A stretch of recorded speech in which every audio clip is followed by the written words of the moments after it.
Débat public en France. Vous êtes avec nous, Dominique de Villepin. Monsieur le Premier ministre, bonsoir. Bonsoir. Tout à l'heure, sur notre antenne, cet après-midi, Bernard-Henri Lévy affirmait qu'il se dégageait de vous, je cite, une haine d'Israël et une haine de ceux dont Israël est le nom, c'est-à-dire en effet les Juifs. Vous avez souhaité réagir sur notre antenne.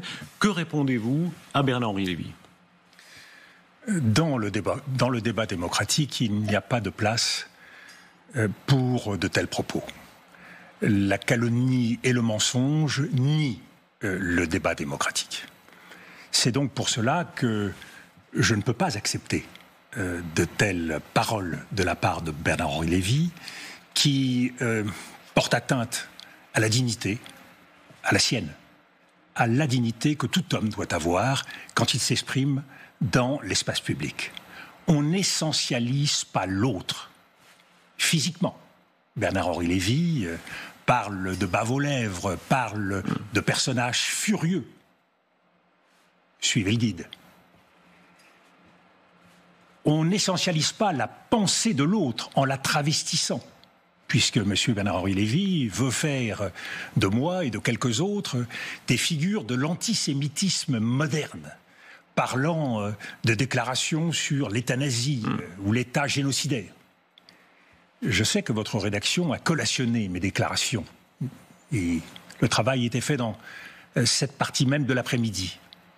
Pas un mot, pas une phrase ne relève de ce type d'attaque.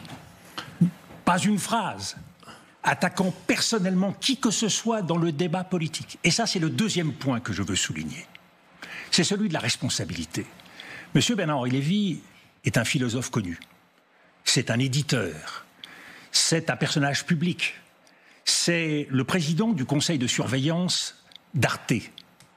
Et à ce titre, il doit se tenir. Un homme, disait Albert Camus, cela s'empêche. Et puis il y a une question de courage. Quand Bernard-Henri Lévy jette ainsi l'anathème sur moi ou sur d'autres, il ne le fait pas à partir de mes argumentations. Je débat toujours sur le fond. Je débat à travers des idées. Et c'est bien pour cela qu'on veut me faire taire. C'est parce qu'il n'y a pas de réponse à ces idées.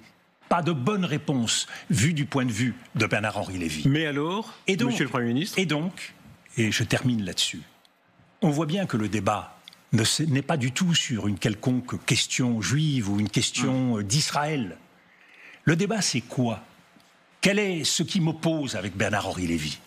C'est la question de la guerre et de la paix.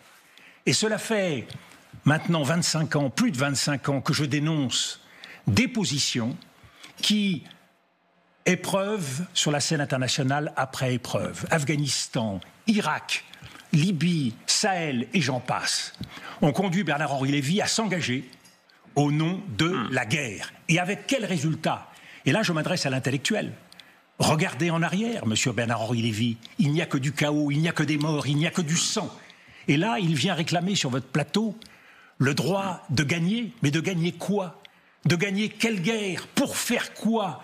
Et c'est là où je dis toujours la même chose.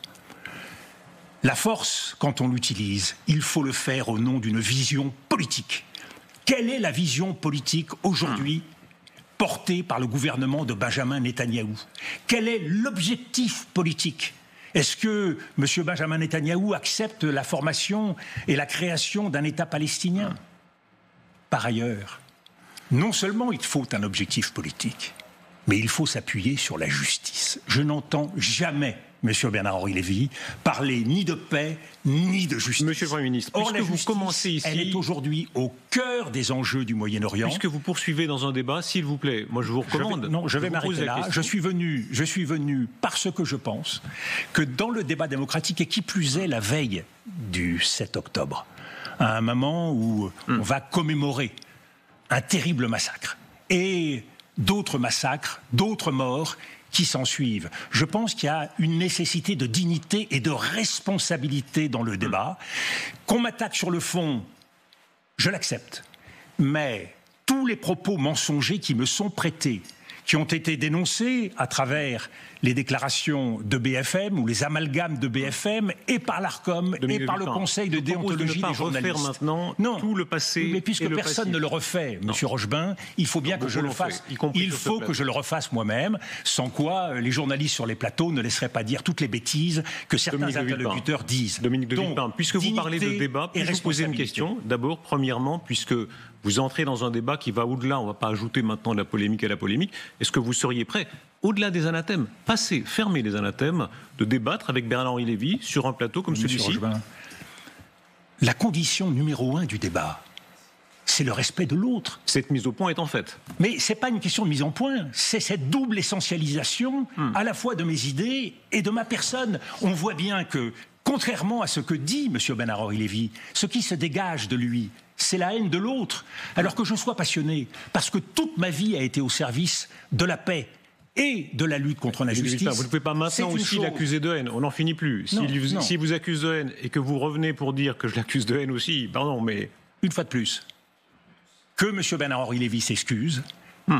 Et alors... C'est ce que vous demandez ce soir ? Je demande des excuses et je demande un comportement démocratique qui soit respectueux de l'autre, au-delà et de tous les autres. Au-delà de vous et de lui, on ne va pas refaire encore une fois une polémique et ajouter la polémique à la polémique, mais la question de l'indignation sélective, c'est ce qu'il a amené. Que répondez-vous à cela ?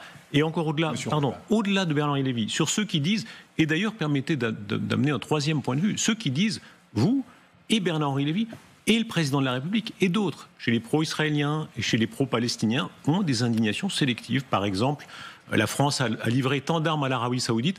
On a moins entendu, vous, M. Bernard-Henri Lévy peut-être, le président de la République, sur les livraisons d'armes à l'Arabie Saoudite pendant que tant de malheureux étaient tués au Yémen. Monsieur Rochebin, je n'ai aucune indignation sélective. Et pour ceux qui ont voulu m'entendre, on m'a entendu sur l'Irak, on m'a entendu sur la Libye. J'ai été un des très rares personnages publics à dénoncer les excès de l'intervention en Libye, pareil au Sahel et pareil dans toutes les interventions. À parler, contrairement à ce que dit M. Bernard-Henri Lévy, du Soudan. J'ai été le premier ministre français à se rendre au Darfour. Et je le fais partout en Afrique, en Éthiopie et ailleurs. Donc, que M. Bernard-Henri Lévy ne suive pas l'actualité et soit un peu ignorant des questions internationales, c'est une chose, mais je crois que là-dessus, on ne peut pas dire n'importe quoi. Donc, aucune indignation sélective. Il y a par contre, M. Rochebin, et là je vous renvoie la balle, il y a des questions sélectives. Ce n'est pas de ma faute. Celle-là ne l'était pas. Ce n'est pas de ma faute si on m'interroge davantage sur les plateaux, sur la situation d'Israël et de l'Ukraine, plus que sur la situation du Congo, du Soudan ou de l'Éthiopie. Et je suis toujours ravi de le faire. Regardez les conférences que je fais, qui sont souvent retranscrites et retransmises. Elles évoquent toutes ces questions. Un mot encore, Monsieur le Premier ministre, puisqu'on parle du débat public, de sa violence, de son extrême violence, et de l'espoir que cette violence diminue. J'imagine que vous le partagez aussi. C'est ce que vous venez de dire. Bien sûr. Les propos du président de la République concernant les livraisons d'armes à Israël sont-elles, selon vous, de nature à rassembler davantage les Français ? On ne peut pas reprocher au président de la République d'être cohérent avec lui-même et d'être fidèle à la position historique de la France. Vous saluez ces propos ? Je vous rappelle, Monsieur Rochebin, que la France s'est engagée diplomatiquement avec les États-Unis et avec Israël pour, lors de l'Assemblée générale des Nations unies, signer un cessez-le-feu. Et qu'au dernier moment, M. Netanyahou n'a pas honoré sa parole. Que la France soit un peu échaudée, qu'elle en veuille un peu aux États-Unis de faire comme si de rien n'était et de signer un chèque de 9 milliards de dollars pour qu'il y ait un peu plus de morts dans cette région. Moi, quand il y a de la cohérence dans la diplomatie française, je le salue. Je n'ai pas de deux poids, deux mesures. J'ai un même objectif, la paix pour tous. Et croyez-moi, et de ce point de vue-là, il faut être vigilant. Il y a beaucoup de gens en Israël, de hautes figures. Il suffit d'écouter et de voir ou de lire la tribune de M. Olmert, de lire M. Barnavi, de lire tous les intellectuels israéliens qui se mobilisent pour dénoncer les excès de la politique israélienne. Et ils sont nombreux en France, dans la communauté juive et ailleurs, à s'indigner de cela. Monsieur le Premier ministre, il était convenu que vous répondiez ici, donc ça n'est pas une grande interview, mais je me permets d'insister, si... excuse, il utilisera le mot qu'il voudra, Bernard-Henri Lévy. Vous avez déjà débattu sur d'autres plateaux. Je pense d'ailleurs qu'une partie de son ressentiment s'explique peut-être par ce très bref débat. Mais s'il veut allonger le supplice, il trouvera toujours en moi quelqu'un de prêt à débattre. Alors, invitation est sur des lancée. bases, une fois de plus, sur des bases respectueuses, à condition, et c'est le préalable absolu, que des excuses formelles soient faites. Dominique de Villepin, nous l'entendrons et nous vous entendrons tous les deux. Je vous remercie. Vous allez de l'avant l'un et l'autre sur ce plateau. Merci beaucoup, Monsieur le Premier ministre,